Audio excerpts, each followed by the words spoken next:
Hello, this is Eddie Mendoza, and welcome to Pathways of Hope. You know, if you ask me, I don't think the Pharisees were bad people.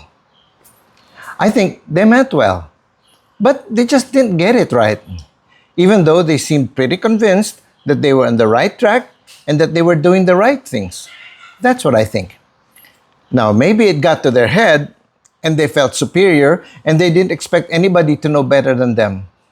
But can you blame them? I mean, they studied scripture, they followed tradition, they had strict conduct and rules, and they were careful to observe them, scrupulous even, right?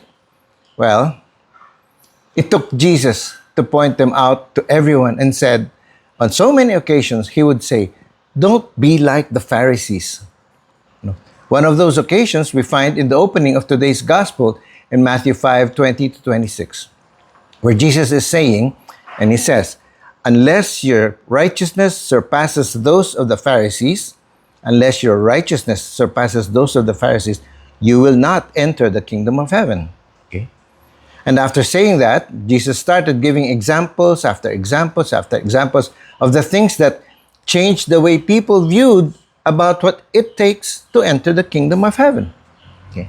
Now, too bad for the Pharisees, too bad. They thought they were on the right track, but they totally got it wrong. They were lost and they didn't even know it. Now, may I share, for the longest time, I thought I was on the right track. I had a good job. I worked for a great company who gave me a comfortable income.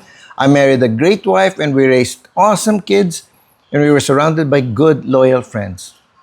Then one day, my father invited me to try something different in the way I was living my faith. Something that I thought I didn't really need because I really believed I was on the right track. After all, he did send me to a Catholic school and both he and my mom made sure that I was church going. So I declined his invites. But I was sincerely happy that it worked out for him, But as it turns out, just to accommodate him anyway, on his birthday, I agreed to find out what it was that got him acting so alive, so at peace, and full of joy. And that's when I learned that I got it all wrong. I was on the road to hell, and I didn't even know it. Even though I thought I was endowed with many of the markings of success, and none of it was bad. I was not a bad person. I didn't realize God was more interested not in what was happening to me and in the situation in my life, which was good, but with what I was becoming. I was a sheep without a shepherd. Now, since then, I learned that we go through life feeling we're on the right track. I've observed this with many people.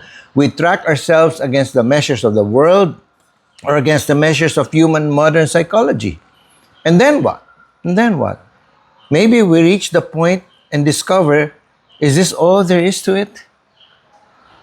What really is our standard of determining whether we're on the right track or not? What's our basis? Now, may I share with you one of my favorite verses? It's from the Old Testament prophet Jeremiah, chapter 29. And if I may read, it says, for I know the plans I have for you, declares the Lord. Plans to prosper you and not to harm you. Plans to give you hope in the future. Then you will call on me and come and pray to me, and I will listen to you. Oh, beautiful, huh? You will then seek me, and you will find me when you seek me with all your heart. I will be found by you, declares the Lord. Ang ganda, no? Now that works for me. Okay. What about you, my friend? Do you know where you're going to? Do you know what you're becoming? How do you know God might have something better for you? Listen. Why not go for a fact check, just in case? Who wants to be on the wrong track, right? If so, why not send a message back to the friend who sent you this video and let your friend know that you're interested to know the truth. God bless you.